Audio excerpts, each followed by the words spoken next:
Dear students, उम्मीद करता हूँ आपकी जेईई 2025 की प्रिपरेशन बहुत बढ़िया चल रही है।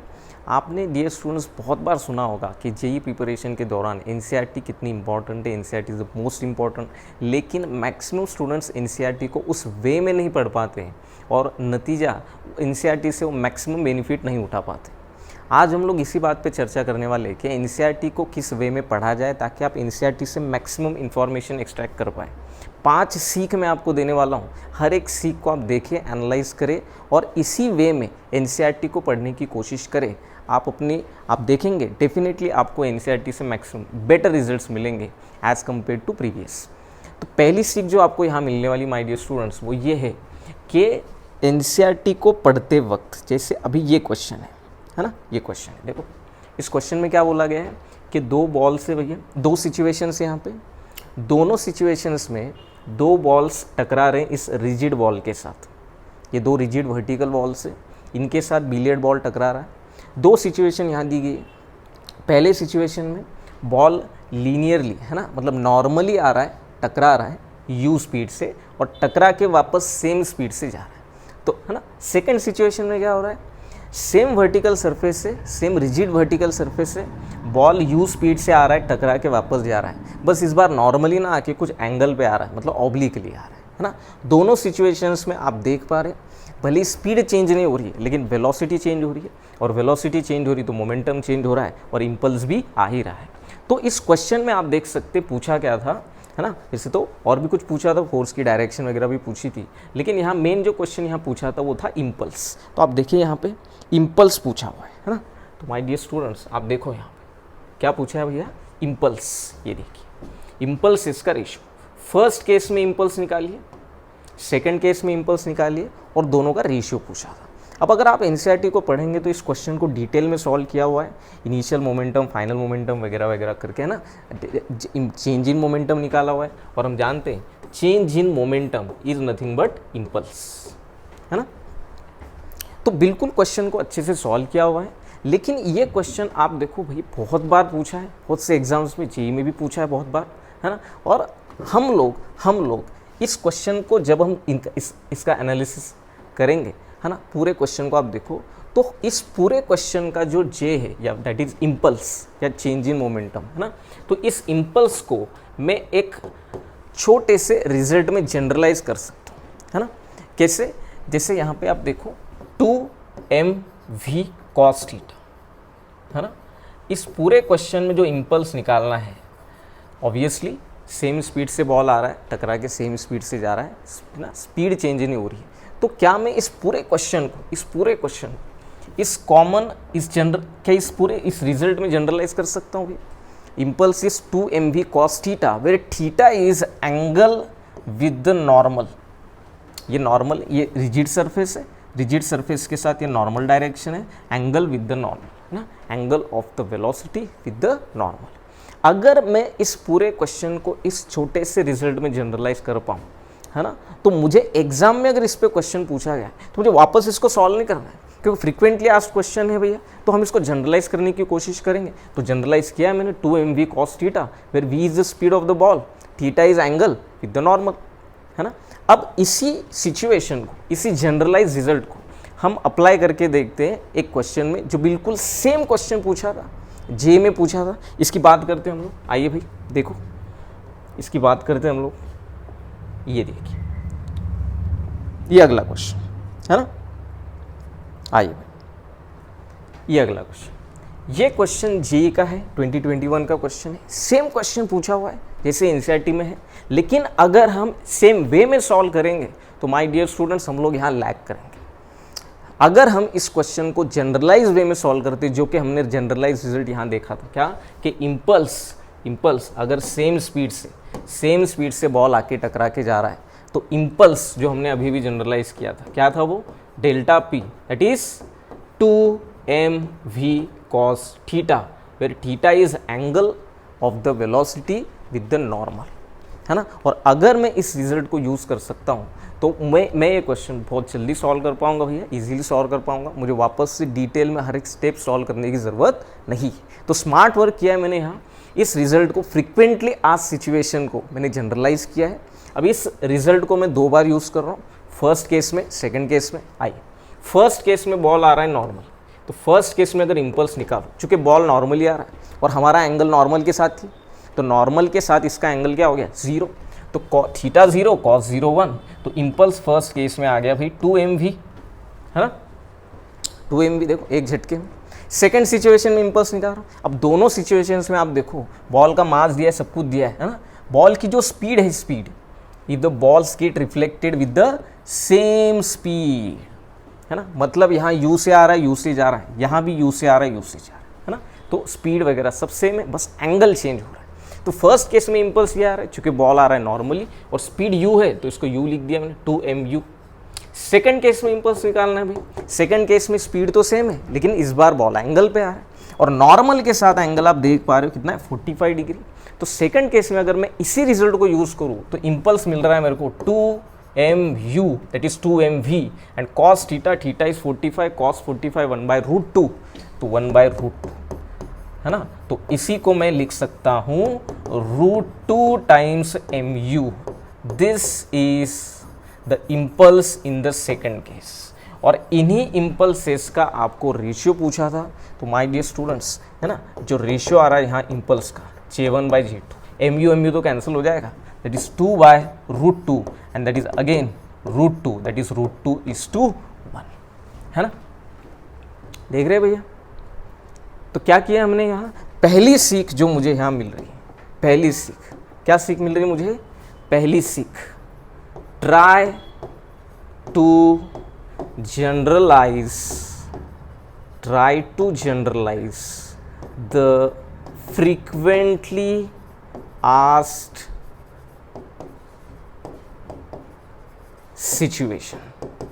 जो सिचुएशंस फ्रीक्वेंटली पूछी जा रही है, कोशिश करिए उनको जनरलाइज करने की, ताकि आप उनको एग्ज़ाम में उसी जनरलाइज वे में जल्दी सॉल्व कर पाए और आप डिटेल सॉल्यूशन से बचेंगे और आप आपके कॉम्पिटिटर से आगे रहेंगे, है ना।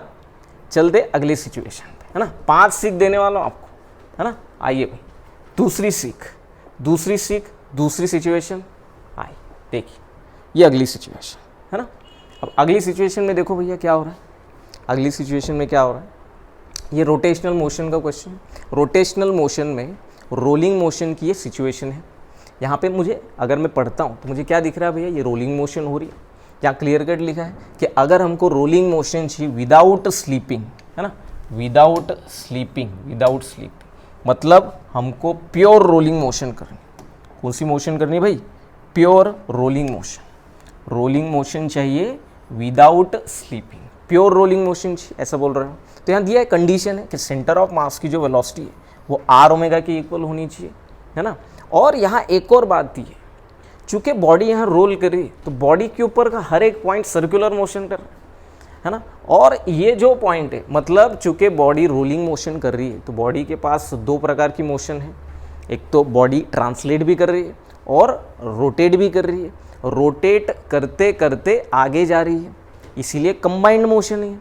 तो यहाँ पे बॉडी जब रोलिंग मोशन कर रही है तो बॉडी के ऊपर हर पॉइंट के पास 2 प्रकार की वेलोसिटीज, है ना। एक होगी velocity due to translational motion और एक होगी velocity due to rotational motion, क्योंकि अगर बॉडी घूम रही है तो घूमते घूमते बॉडी के ऊपर जो भी पार्टिकल होगा वो सर्कल में घूम रहा होगा, है ना। तो यही बात यहाँ दी है, आप देखो यहाँ यही बात यहाँ दी है भाई। देखो यहाँ क्या बोला गया, ये देखो, जैसे यहाँ पे P1 पॉइंट है, इस P1 पॉइंट की बात कर रहा है ना, इस P1 या फिर कोई भी दूसरा P2 पॉइंट, वो बोल रहा है कि जो P1 P2 पॉइंट्स हैं इनके पास 2 पार्ट्स में वेलोसिटी होंगी भैया।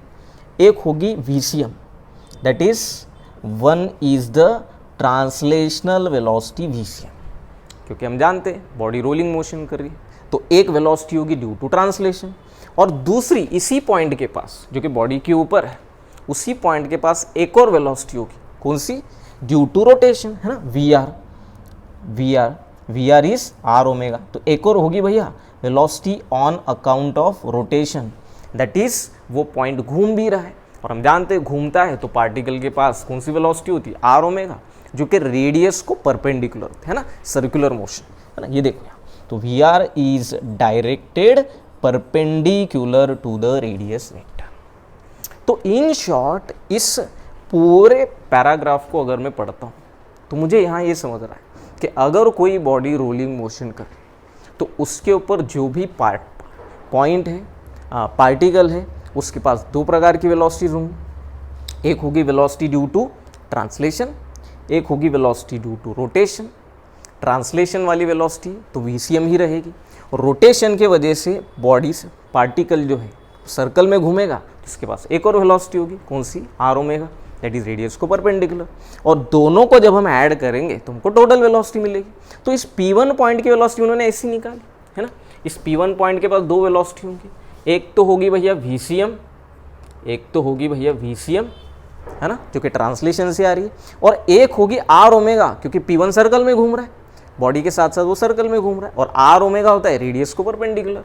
तो इस P1 के लिए रेडियस हो गई ये, रेडियस को परपेंडिकुलर ओमेगा के डायरेक्शन में, तो एक और वेलोसिटी होगी भैया R ओमेगा है ना। और इन दोनों को जोड़ देंगे तो मुझे टोटल वेलोसिटी मिलेगी V1, that is VCM plus R omega, जो यहाँ दिया हुआ है।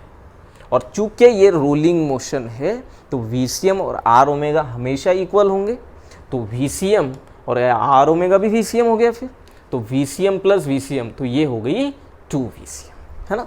अब इस पैराग्राफ को पढ़ने के बाद हमको यहीं रुक के इसको छोड़ नहीं देना। दूसरी सीख मुझे जो यहाँ मिलने वाली माय डियर स्टूडेंट्स वो ये है, try to form your own new questions, your own new questions. Given situation को देखें, एनालाइज करिए और सोचिए क्या हम इस पर बेस्ड, विजुअलाइज करिए क्या हम इस पर बेस्ड कोई नया क्वेश्चन बना सकते हैं। ये दूसरी सीख हमको मिल रही है। जैसे माय डियर स्टूडेंट्स यहाँ पे देखो है ना, यहाँ पे मैं सेम सिचुएशन ले रहा हूँ, रोलिंग मोशन हो रही है, बॉडी रोल कर रही है एक सरफेस के ऊपर है ना, रोल कर रही है भैया। तो बॉडी के पास ऑब्वियसली दोनों वेलोसिटीज़ होंगी, एक लीनियर वेलोसिटी और एक एंगुलर वेलोसिटी, क्योंकि बॉडी घूमते घूमते आगे जा रही है। अब मैंने देखो इसको थोड़ा सा चेंज किया, क्वेश्चन का एकदम लेवल ही चेंज हो गया। मुझे क्या पूछा था यहाँ पे, इस P1 पॉइंट के हाईएस्ट पॉइंट की वेलोसिटी पूछी थी।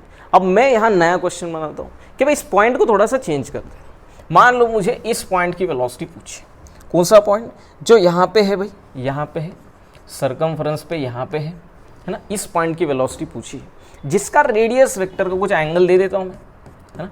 तो ये मान लो भैया ये एंगल है, कुछ ये एंगल आपको दिया हुआ है, जैसे ये एंगल ले लो आप 30 डिग्री है ना। ये देखो मतलब इसका रेडियस वेक्टर हॉरिजॉन्टल के साथ कितना एंगल बना रहा है, 30 डिग्री। अब मुझे इस P पॉइंट की वेलोसिटी पूछी, देखो पॉइंट ही चेंज कर दिया, इस बार मुझे हाईएस्ट पॉइंट की वेलोसिटी नहीं, इस पॉइंट की वेलोसिटी निकाल।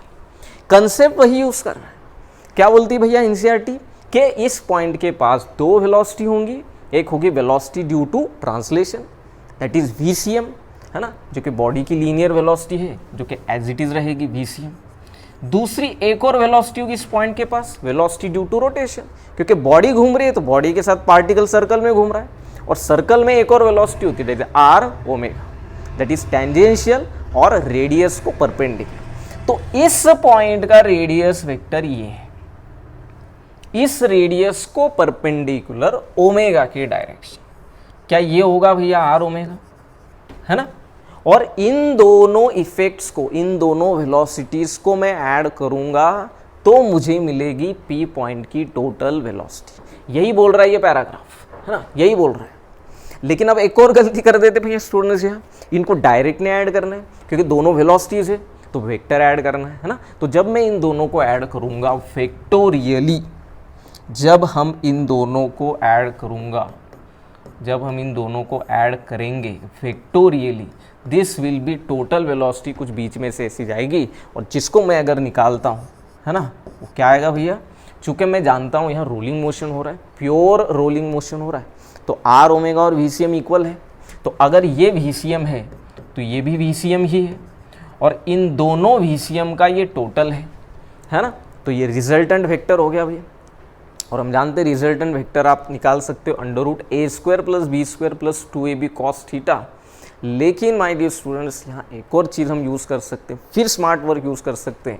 चूँकि यहाँ दोनों वेक्टर जिनको हम ऐड कर रहे हैं, इन दोनों का वैल्यू मैग्नीट्यूड क्या है, सेम। और अगर मैग्नीट्यूड सेम है तो हम जानते हैं भैया टोटल जो रिजल्टेंट होता है वो होता है 2a cos थीटा बाई 2, है ना। फिर theta is angle between two vectors, ये स्मार्ट वर्क है। तो इन दोनों वेक्टर्स को मैं ऐड कर रहा हूँ, थीटा इनके बीच का एंगल, क्या मैं एंगल निकाल सकता हूँ भैया? यस। ये 30 नहीं है, ये मुझे निकालना पड़ेगा, बस एंगल निकालना है। अब कैसे निकालूंगा यहाँ, ये देखो भाई, इस लाइन को आप एक्सटेंड करिए, ये एंगल हॉरिजॉन्टल के साथ अगर 30 है तो ये भी 30 होगा, है ना। तो और अगर ये 30, तो मैं जानता हूँ ये नॉर्मल है और ये टेंजेंट है, ये टेंजेंट है, ये कौन है भाई, नॉर्मल है। ये 30 है तो ये होगा 60 डिग्री, है ना। और इन दोनों वेक्टर्स को, अगर इन दोनों वेलोसिटीज़ को मैं वेक्टोरियली ऐड करता हूँ तो रिजल्टेंट ये है। तो 2 दैट इज़ ए मतलब उस वेक्टर का वैल्यू दैट इज़ VCM, क्योंकि दोनों का वैल्यू सेम है, 2 VCM into cos of theta by 2, theta दोनों के बीच का है, जिनको ऐड किया जा रहा है उनके बीच का है, कितना 60 बाई 2 हो गया 30 डिग्री। सो 2 VCM cos 30, और अगर मैं यहाँ cos 30 की वैल्यू लिख दूँ √3/2, तो ये वेलोसिटी निकल के आ रही है √3 टाइम्स VCM। कुछ समझे भाई? दूसरी सीख जो मुझे मिल रही है, NCERT को ही पढ़ना है, थोड़ा विजुलाइज करके किसी सिचुएशन को विजुलाइज करना है, कोई अच्छी सिचुएशन है, और विजुलाइज करके आप अपने खुद के नए क्वेश्चंस बना सकते हैं, है ना। ये दूसरी सीख मुझे यहाँ मिल रही है। ठीक, चलते अगले सिचुएशन। 5 सीख देने वालों बने रहना भैया। आइए दूसरी सीख मिलती है भाई, देखो ये है, यस ये देखो, ठीक है। ये है हमारी थर्ड टीचिंग। तीसरी सीख जो मुझे यहाँ मिलने वाली, 2 तो मैं देख चुका हूँ, तीसरी सीख देखो भैया क्या है। तीसरी सीख ये है कि अगर हम NCERT को पढ़ रहे हैं तो किसी भी स्टेटमेंट को अलग अलग एंगल से सोचने की कोशिश करनी है ना, तीसरी सीख। आइए भैया तीसरी सीख देखो आप यहाँ, तीसरी सीख क्या मिल रही है मेरे को, यहाँ पे ये लिख देता हूँ। यस, क्या सीख मिल रही है भाई? Try to read each and every important statement through different angles. अलग अलग एंगल से सोचना है, सोचने की कोशिश करनी है कोई इंपॉर्टेंट स्टेटमेंट अगर आप पढ़ रहे हो। इस देखो बहुत ही सुंदर स्टेटमेंट है यहाँ पे, मतलब इस पे सोचना चाहिए था, बहुत से बच्चे सोच नहीं पाते। देखो यहाँ एक चीज़ दी है, ये दी है देखो, away from the charge the field, electric field gets weaker and density of field lines is less, वगैरह वगैरह वगैरह, है ना। तो मेन सोचने वाली बात तो यहाँ पे ये है, क्या बोला है भाई कि अवे फ्रॉम द चार्ज, जैसे जैसे हम चार्ज से दूर जा रहे हैं, है ना, क्या हो रहा है, इलेक्ट्रिक फील्ड इंटेंसिटी क्या हो रही है, डिक्रीज, फील्ड डिक्रीज हो रहा है, फील्ड वीक होते जा रहा है, इंटेंसिटी क्या हो रही है, डिक्रीज हो रही है, ऐसा यहाँ दिया हुआ है ना। Density of field lines is less resulting in well separated lines. लेकिन डियर स्टूडेंट्स, अगर आप इस लाइन को पढ़ेंगे तो आप इस लाइन को पढ़ने के बाद बाजू में जो डायग्राम, इसको देखना, इसको ध्यान से देखना भूल जाए, है ना। देखो ये जो स्टेटमेंट है, क्या आपको सोचना है, क्या ये जो स्टेटमेंट यहाँ दी है ये हमेशा वैलिड है क्या? देखो यहाँ अगर मैं सिचुएशन थोड़ी सी चेंज कर दूँ, देखो इस बार मैंने क्या किया, अभी इस चार्ज के बजाय यहाँ पे क्या किया है, एक रिंग ली है, रिंग, यूनिफॉर्मली चार्ज्ड रिंग, और इस रिंग के ऊपर, इस रिंग का रेडियस R है और हम जानते हैं रिंग का सेंटर, रिंग के एक्सिस पे अगर मैं इलेक्ट्रिक फील्ड इंटेंसिटी निकालता हूँ कुछ स्मॉल r डिस्टेंस पे, तो माय डियर स्टूडेंट्स ये जो फील्ड आता है इलेक्ट्रिक फील्ड, इसका वैल्यू आपको पता होगा। अगर आप JEE की प्रिपरेशन कर रहे हो और एक सिंसियरली प्रिपरेशन कर रहे हो तो आपको ये वैल्यू याद होगी। ये इलेक्ट्रिक फील्ड इंटेंसिटी आती है KQR upon R² plus small r² raise to 3/2, है ना। और इसका ग्राफ भी देखा होगा आपने, इसका ग्राफ भी देखा होगा आपने, ER graph, electric field versus distance from the centre, electric field versus distance from the centre of the ring, और इसका ग्राफ इस प्रकार से आता है, इस प्रकार से, है ना। और इस ग्राफ से मेरे को देखो, ये ग्राफ है और यहाँ वैल्यू कितनी होती है this distance from centre is r/√2। तो अगर आप एक सिंसियरली जेई की प्रिपरेशन करने वाले स्टूडेंट, तो आपको एक ग्राफ पता होगा। अब देखो क्या हो रहा है, ये स्टेटमेंट क्या बोल रहे हैं कि जैसे जैसे हम किसी चार्ज से दूर जा रहे हैं, इलेक्ट्रिक फील्ड इंटेंसिटी क्या हो रही है, डिक्रीज। जबकि यहाँ पे भी charge he, ring is charged, है ना, चार्ज यूनिफॉर्मली चार्ज रिंग है। रिंग से देखो इस ग्राफ से, ये ग्राफ क्या बोल रहे हैं, है ना, ये है भैया रिंग का सेंटर। जैसे जैसे मैं रिंग के सेंटर से जा रहा हूँ, इस रीजन को आप देखिए, इस रीजन को आप देखिए, इस रीजन में क्या हो रहा है, भले ही मैं रिंग से दूर जा रहा हूँ, इलेक्ट्रिक फील्ड डिक्रीज होने के बजाय क्या इंक्रीज हो रहा है, क्या हो रहा है भैया, इंक्रीज हो रहा है। तो क्या स्टेटमेंट गलत है? मुझे इस स्टेटमेंट को सोचना चाहिए। ये जो स्टेटमेंट दिया है ये एक आइसोलेटेड पॉइंट चार्ज के लिए है। एक अकेला पॉइंट चार्ज अगर है तो ये स्टेटमेंट हमेशा वैलिड है, हर चार्ज के लिए नहीं है। क्या ये भी एक चार्ज है, लेकिन ये रिंग है, ये पॉइंट चार्ज नहीं है। और रिंग के लिए आप देख पा रहे हो ये स्टेटमेंट इस पर्टिकुलर रेंज में, इस पर्टिकुलर रीजन में गलत है। ये स्टेटमेंट इस रीजन के लिए, इसका मतलब ये जो स्टेटमेंट दिया था ये एक आइसोलेटेड पॉइंट चार्ज के लिए दिया। जबकि आप रिंग के लिए देख पा रहे हो ये भी एक चार्ज रिंग है, लेकिन ये आइसोलेट पॉइंट चार्ज नहीं है, ये रिंग है। और रिंग से इस रीजन में देख रहा हूं मैं कि भले ही मैं रिंग से दूर जा रहा हूं, फील्ड डिक्रीज होने के बजाय इंक्रीज हो रहा है। तो अगर मैं आपसे सिंपल एक स्टेटमेंट दूं कि अगर चार्ज से दूर जाए, क्या इलेक्ट्रिक फील्ड इंटेंसिटी डिक्रीज होती है? क्या हमेशा ऐसा होगा? नहीं। आइसोलेटेड पॉइंट चार्ज है तो ही ये स्टेटमेंट करेक्ट है। रिंग के लिए आप देख पा रहे हो इस रीजन में ये स्टेटमेंट गलत है। तो इस प्रकार का क्वेश्चन में असर्शन रीजन या फिर स्टेटमेंट वाले मल्टीपल एमसीक्यू है ना, मल्टीपल जो अपन बोल सकते हैं मल्टीपल आंसर क्वेश्चंस, उन्हें पूछ सकता हूँ। देखो कितना प्यारा स्टेटमेंट है, मुझे इसको सोचना चाहिए था। क्या ये हमेशा वैलिड है? नहीं, ये सिर्फ आइसोलेटेड पॉइंट चार्ज के लिए वैलिड है, जबकि रिंग के लिए इस रीजन में गलत है भैया, है ना। तो मुझे सोचना है ना, हर स्टेटमेंट को पढ़ते वक्त अलग अलग एंगल से सोचना है। यही सीख, तीसरी सीख जो मुझे, है ना, try to read, try to think each and every important statement through different angles, है ना। चलते भैया अगले सिचुएशन, 3 सीख हो चुकी है ना। अगले सिचुएशन पे आते हैं भाई। देखिए अगली सिचुएशन क्या है अभी, देखो अगली सिचुएशन क्या है, ये देखो, ये बड़ी सुंदर सिचुएशन फिर से एक बार, है ना। आप इस सिचुएशन को देखो क्या हो रहा है। अगेन इलेक्ट्रोस्टैटिक, चौथी सीख मुझे यहाँ मिलने वाली है ना। क्या है, देखो ये एक इलेक्ट्रोस्टैटिक्स की सिचुएशन है। एनसीईआरटी में इलेक्ट्रिक पोटेंशियल एंड कैपेसिटेंस, उसमें का एक पैराग्राफ है। और इसमें मुझे यहाँ दिख रहा है, देखो आप इसको अगर आप ध्यान से पढ़ेंगे तो आपको यहाँ दिखेगा कि जैसे यहाँ पे देखो क्या हुआ है, 2 स्फीयर्स लिए हुए। ये अंदर वाला स्फीयर है जिसका रेडियस है स्मॉलर, जिसके ऊपर कुछ चार्ज दिया हुआ है स्मॉल क्यू, और इसको सराउंडिंग में एक शेल है, जिसका कैपिटल आर रेडियस है। इस शेल के ऊपर चार्ज है कैपिटल क्यू, और इनके बीच का वोल्टेज निकाला है, पोटेंशियल डिफरेंस। तो जब मैं इनके बीच का वोल्टेज निकालूंगा, पोटेंशियल डिफरेंस, तो पोटेंशियल जो है, पोटेंशियल डिफरेंस मैंने निकाला दोनों के बीच, और दोनों के बीच जो पोटेंशियल डिफरेंस है वो यहाँ आ रहा है। यही एक्सप्रेशन जो मुझे यहाँ दिया है। अब बहुत से स्टूडेंट्स को पता है, बहुत से स्टूडेंट्स ये पढ़ेंगे, है ना, रट भी लेंगे उनको, इस एक्सप्रेशन को रट भी लेंगे। लेकिन इस एक्सप्रेशन के अंदर जो हर एक टर्म है ना, वो जिस वे में समझनी चाहिए, डाइजेस्ट करनी चाहिए, वो नहीं कर पाते, और निग्लिजेंस के कारण आगे बढ़ते हैं, और इसका वो यूज़ क्वेश्चंस में नहीं कर पाएंगे। अब देखो ये एक्सप्रेशन क्या बोल रहा है ना, ये एक्सप्रेशन देखो क्या बोल रहा है।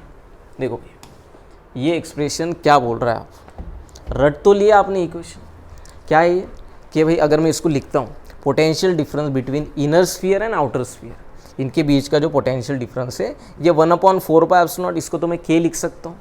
तो ये आएगा k into Q, potential difference k into Q, that is small Q, है ना, इंटू 1/r माइनस 1/कैपिटल, है ना। ये एक्सप्रेशन रट लिया, लेकिन इसको देखो आप, इसको बारीकी से देखो, क्या समझ रहा है मुझे। पोटेंशियल जब मैं निकाल रहा हूँ तो उसके अंदर दोनों चार्जेस आ रहे हैं, small Q as well as outer, है ना, कैपिटल क्यू मतलब इनर वाले का भी चार्ज है और आउटर वाले का भी चार्ज है। लेकिन जब मैंने पोटेंशियल डिफरेंस निकाला उसमें कैपिटल क्यू नहीं है। आप देखो इसको, potential difference between these two spheres only depends on inner वाले का चार्ज। देख रहा, इसमें कैपिटल क्यू है नहीं, कैपिटल क्यू कैंसिल हो रहा है। मतलब पोटेंशियल डिफरेंस जो है वो सिर्फ अंदर वाले के चार्ज के ऊपर डिपेंड कर रहा है। ये जिसने ऑब्जर्व किया वो जीत जाएगा, है ना भाई। मतलब अगली सीख जो मुझे यहाँ सीखने को मिल रही है, क्या है वो भैया, कि भाई अगली सीख है ना, ट्राई टू अंडरस्टैंड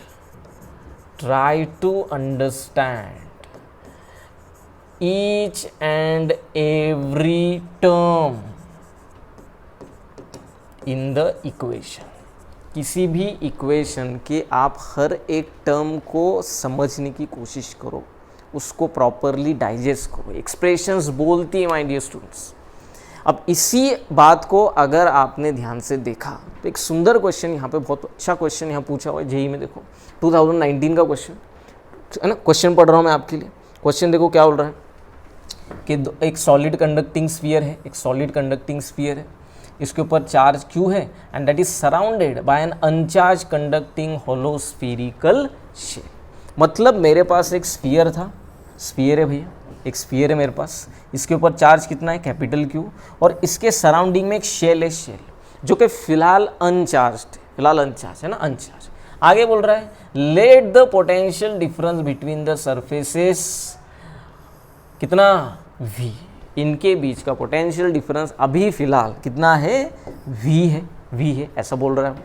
फिर आगे देखो क्या बोला उसने, if the shell is now given a charge of -4Q the new potential difference will be. अब हमने क्या किया, अंदर वाले स्फीयर का चार्ज तो सेम है, उसको बिल्कुल भी चेंज नहीं किया, लेकिन जो शेल है, सराउंडिंग शेल जो पहले अनचार्ज था, अब उसके ऊपर चार्ज दिया कितना, -4Q। और अब माय डियर स्टूडेंट्स आपको इनके बीच का पोटेंशियल डिफरेंस पूछा है ना। अब जिसने इस एक्सप्रेशन को अच्छे से समझा है, प्रॉपरली डाइजेस्ट किया है, वो जानता है कि पोटेंशियल डिफरेंस सिर्फ अंदर वाले के चार्ज पे डिपेंड कर रहा है, बाहर वाले का चार्ज मैटर ही नहीं कर रहा है यहाँ पे। इसका मतलब इस सिचुएशन में अंदर वाले का चार्ज तो सेम है, हमने चेंज किसका किया, बाहर वाले का चार्ज। और बाहर वाले का चार्ज चाहे इंक्रीज करो, डिक्रीज करो, क्या कुछ भी चेंज करो, जब तक अंदर वाले का चार्ज सेम है, पोटेंशियल डिफरेंस सेम ही रहेगा। मतलब पहले अगर पोटेंशियल डिफरेंस V था तो अभी भी V ही रहेगा, चेंज नहीं होगा। एनसीईआरटी से ही देखो हमने कितनी इंफॉर्मेशन एक्सट्रैक्ट की, समझ रहे हो भैया। तो अगली सीख जो मुझे यहाँ मिल रही है वो ये है, एनसीईआरटी पढ़ते वक्त जो भी एक्सप्रेशन मुझे यहाँ मिल रहा है, हर एक्सप्रेशन के अंदर हर एक टर्म को अच्छे से समझना है, उसको प्रॉपरली डाइजेस्ट करना है, सिर्फ रट के आगे निकल नहीं जाना है ना। अगली सीख, अगली लास्ट पांचवी सीख देखो क्या है। पांचवी सीख, नई सिचुएशन ले रहा हूँ, आइए अगली सीख। ये मूविंग चार्जेस एंड मैग्नेटिज्म का एक पैराग्राफ है ना। यहाँ पे आपने पढ़ा होगा, अगर आप सिंसियरली पढ़ रहे हो भैया तो आपने एक एक चीज़ यहाँ पढ़ी होगी। जेईई के लिए अगर आप पढ़ रहे हो तो सिंसियरिटी तो होगी आपने। तो आपने देखा यहाँ पे ये स्टेटमेंट देखो यहाँ क्या बोल रहा है, ये स्टेटमेंट देखो यहाँ क्या बोल रहा है। स्टेटमेंट यहाँ ये बोल रहा है कि अगर हम ये देखो किसी भी चार्ज पार्टिकल को v स्पीड से किसी भी यूनिफॉर्म मैग्नेटिक फील्ड के अंदर अगर परपेंडिकुलरली, ये इनसाइड है, मैग्नेटिक फील्ड की डायरेक्शन इनसाइड है, इस मैग्नेटिक फील्ड के अंदर अगर मैं चार्ज पार्टिकल को परपेंडिकुलर मतलब 90 डिग्री पे प्रोजेक्ट करता हूँ तो पार्टिकल सर्कुलर पाथ फॉलो करेगा, जिसका कुछ रेडियस भी होगा भाई, है ना। यही स्टेटमेंट यहाँ दिया है, यही स्टेटमेंट यहाँ दिया है, देखो यही स्टेटमेंट यहाँ दिया है, ठीक है। देखो तो क्या बोल रहा है यहाँ पे कि the particle will describe a circle if velocity and field are perpendicular to each other.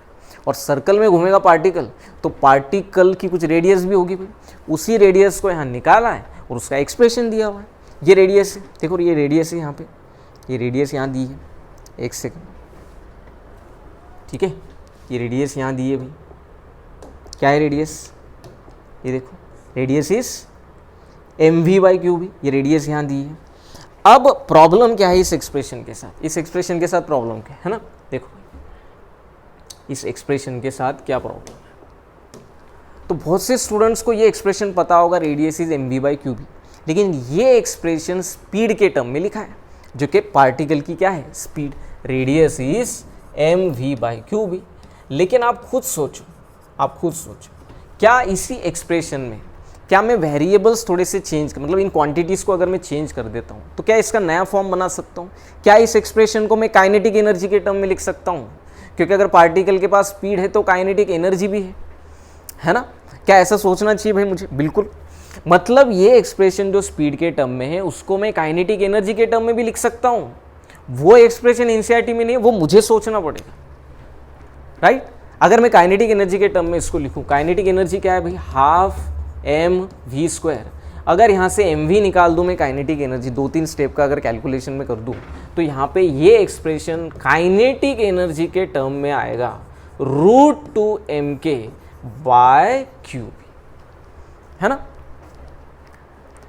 अगर आप ऐसा सोचते हो तो आपको जेई में इसका फायदा होगा।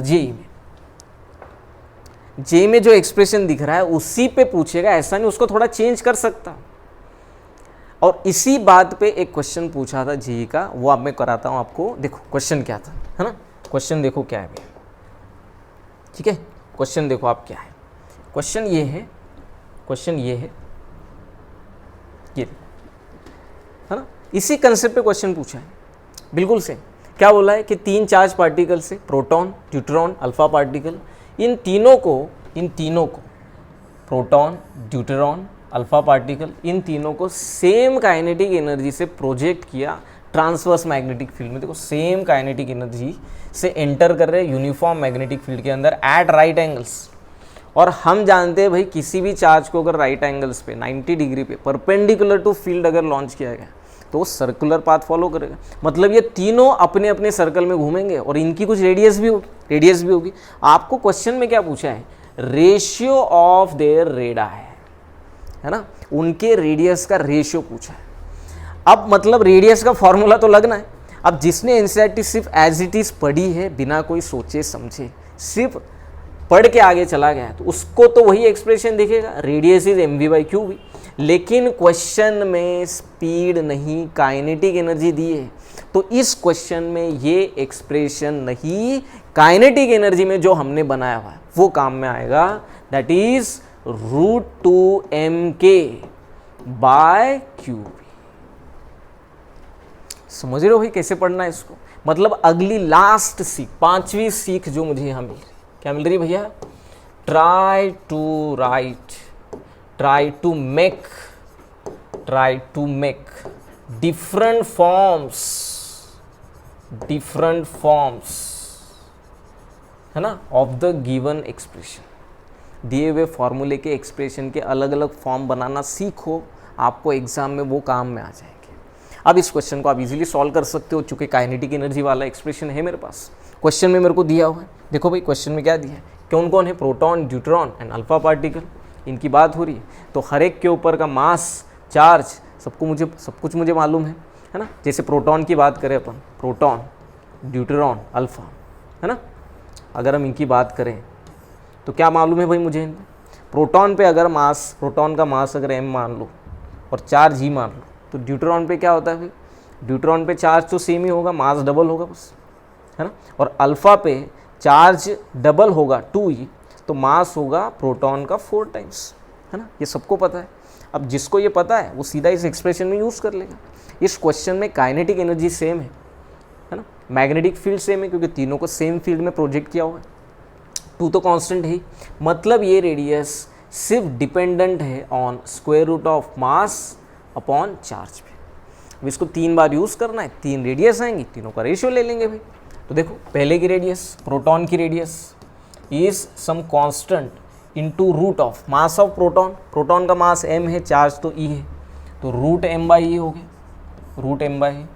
ड्यूटेरॉन की बात करें भाई, ड्यूटेरॉन की, तो कांस्टेंट इनटू ड्यूटेरॉन का मास कितना लेना है भैया मेरे को 2m, जबकि चार्ज तो सेम लेना है e, फिर उसके बाद अल्फ़ा की रेडियस निकालते हैं, अल्फ़ा पार्टिकल की, कांस्टेंट इनटू मास कितना लेना है 4m, है ना, और चार्ज कितना लेना है भाई, चार्ज कितना लेना है, सो मास इज 4m और चार्ज लेना है भाई 2e, खत्म। इन तीनों रेडियस का रेशियो लेना है। अब जब मैं इन तीनों का रेशियो लूँगा, प्रोटॉन की रेडियस, ड्यूटेरॉन की रेडियस, अल्फ़ा की रेडियस, तीनों का जब मैं रेशियो लूँगा तो सेम चीज़ें तो कैंसिल हो गई, K cancel, E cancel, root M cancel, है ना, तो क्या बचा भाई, यहाँ 1 बचा, ईज 2, यहाँ क्या बचा भाई √2, और यहाँ बचा √4/2 मतलब 2/2 मतलब अगेन 1, मतलब इन तीनों के रेडाई का रेशियो कितना आ रहा है भाई, 1:√2:1। तो क्या आप इस बात को समझ पा रहे हैं माय डियर स्टूडेंट्स? एनसीईआरटी पढ़ते वक्त सिर्फ पढ़ना नहीं है, उससे मैक्सिमम इन्फॉर्मेशन अगर एक्सट्रैक्ट करनी है तो इस प्रकार से स्मार्ट वर्क आपको करना पड़ेगा।